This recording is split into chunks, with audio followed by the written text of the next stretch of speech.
জঙ্গলের এক প্রান্তে ছিল এক ছোট্ট হরিণের পরিবার। তাদের মধ্যে ছোট্ট হরিণটি ছিল খুব চঞ্চল ও দুরন্ত।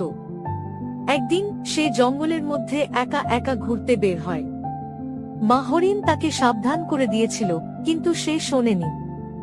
ঘুরতে ঘুরতে ছোট্ট হরিণটি হঠাৎ একটি সিংহের সামনে এসে পড়ে। সিংহটি ক্ষুধার্ত ছিল এবং হরিণকে দেখে আনন্দিত হয়। ছোট্ট হরিণটি খুব ভয় পেয়ে যায় এবং পালানোর চেষ্টা করে, কিন্তু সিংহটি বলল, আমি তোমাকে ছাড়ব যদি তুমি আমাকে একটি সত্যি কথা বলো। ছোট্ট হরিণটি ভেবে বলল, আমি খুবই অবাধ্য ছিলাম। মা আমাকে সাবধান করেছিল, কিন্তু আমি শুনিনি। এখন আমি বুঝতে পেরেছি মায়ের কথা না শোনা কত বড় ভুল। সিংহটি হেসে বলল, সত্যি কথা বলার জন্য এবং নিজের ভুল স্বীকার করার জন্য আমি তোমাকে মুক্তি দিচ্ছি। এবার থেকে মায়ের কথা শুনবে। ছোট্ট